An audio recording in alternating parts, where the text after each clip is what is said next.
Oh yeah, Yeah? yeah, See it? that was sweet. Oh yeah.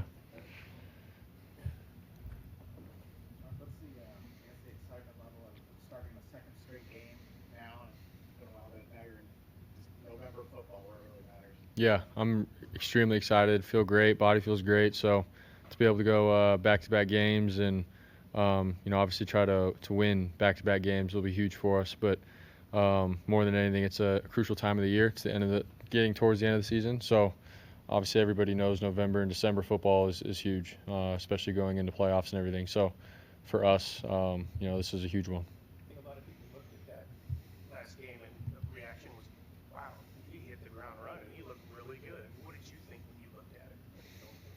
Yeah, I thought it was good just to get my feet wet again and sort of go through reads, compete, find a way to win, all that kind of stuff, man. It's hard to emulate that at practice, and so until you're in a game situation when you go out there and they score and we got to respond, like those kind of situational football moments, it just felt good being in that. And but I think outside of that, for me, I went back, watched the film, and thought I could still play better and make some better decisions with the ball and at the same time, just be aggressive and have that aggressive mentality. So it's a balance of that.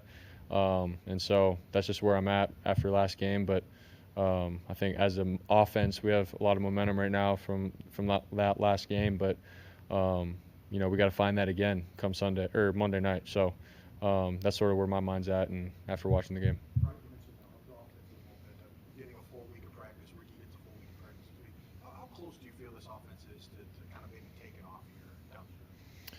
Yeah, I think just like you said, like Ricky feeling good, and for myself being able to come back, and just as a whole, I feel like we've all been able to put some practices together.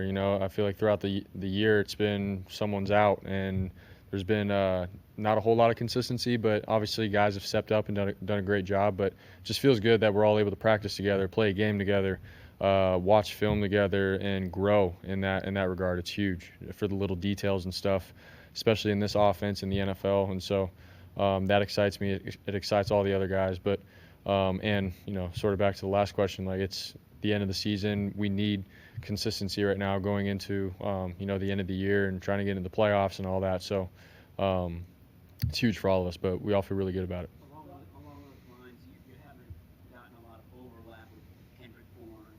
How do you kind of create the necessary chemistry at this point with somebody who's going to be in the game as much as you? Yeah, I think just from the games that he played with Mac and watching film and being around him in the locker room and on the field at practice, like I feel like KB and I, like we've gotten really close in that regard, but at the same time, like we just haven't been in the game a whole lot together to get a lot of throws and reps. That's just sort of how the game plans have gone when I've been in the game, and how the game has gone. And so, but I know that when the time is right and he's in there, the right play, the right time, I have 100% confidence that we'll connect and he's going to be where he needs to be. Obviously, he's been in Shanahan's system. He understands our concepts and where he needs to be. And so, more than anything, I think, come the moment, we're going to capitalize and be just fine. So, and then obviously outside of that, we got JJ, Ricky, George, Christian. We got guys that, can all come together and help each other. It's not just we're relying on one guy to be where he's at. It's everybody doing their job, but we all got each other's back. So, I mean, KB and I, we're just fine. So. All the games you played in high school, college, if you've ever started the game on the 1 yard line. No, I've had some like good kick returns and stuff, but to start the game on the one, that was the first. So shout out Sky Moore. You said you're not quite 100% healthy. Do you feel like yourself? Do you feel like you can do everything you've been able to do in the past, or are you like learning new ways to perform and win at this stage? Yeah, I mean, not 100% by any means, but pretty close. And I would say I can do everything that it takes to play quarterback at a high level and be myself for sure. But I mean, it is what it is when it comes to having to deal with something health wise. But I feel like I can scramble, I can make plays on the run, step up in the pocket, rip the ball aggressively. So I feel like I can play my style of ball for sure right now. Christian, I assume, is supremely motivated for every game, but would you imagine he has anything extra for a team that traded him? I mean, I know that dude's gonna bring it every game. Doesn't matter who it is. Being the team that traded him and stuff, I'm sure.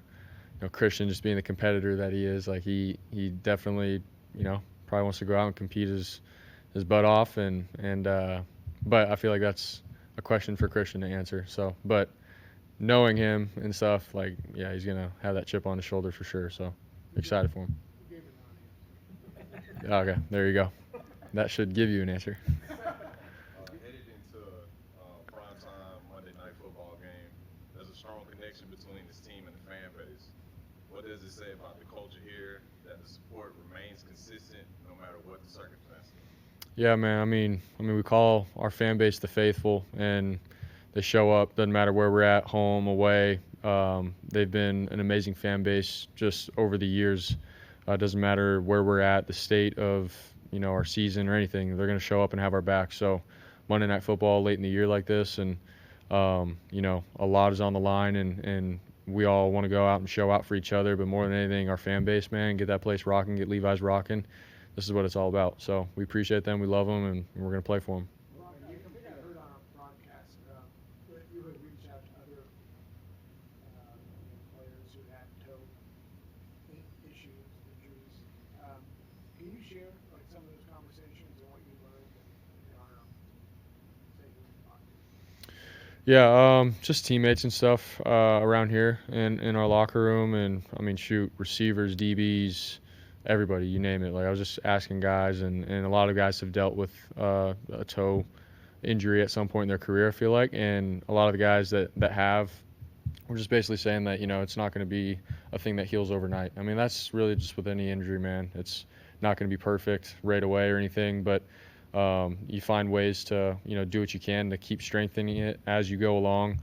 Find ways to play, and you know what that threshold is of when you can go, when you can't, what makes it worse, what doesn't, stuff like that. And so I just feel like for me, everybody's injury is a little different, but I just wanted to have a good idea of what to expect, what the rehab process looks like when I do get back out in the field, what to expect, and how long could this thing feel like this until I get to that line and feel better. So I don't know. It was just one of those things where I was trying to do my research with guys here that had dealt with it and sort of go from there. So I feel like, I don't know, I got some really good answers, but at the same time, everybody's injury is a little different. So. Were you as curious as everybody on Monday how the toe was going to feel? No, honestly, I really did believe that, after the game and traveling home and everything, it felt really good just walking around and being myself. Like, I know I'm good. And so, big difference from, the previous 2 times where I heard it.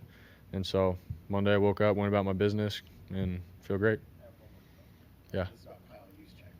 When you complete a pass to him, are you as amused like the second the crowd just immediately breaks into the Juice chant? Like, they immediately recognize him, like he gets that and nobody else gets that? Yeah. I mean, it's pretty sweet. He's a fullback. Love him. But it's just cool that like the crowd immediately feeds off of our fullback when he gets the ball. And he's just got this different kind of aura, man, that I don't think everybody has their own different kind of aura, but Juice's aura, like with our stadium, our fan base, like everybody knows him. Even we're on the road, the dude can catch a 2-yard check down and the whole place goes nuts. So he's the man. He does everything that we ask for, and he deserves the crowd to go crazy like that. So. He's been in this system for so long, almost a decade. I know back in high school he had some quarterback experience. Is he someone who just is like an encyclopedic knowledge of what Kyle is trying to do when you're in meeting rooms and in the huddle?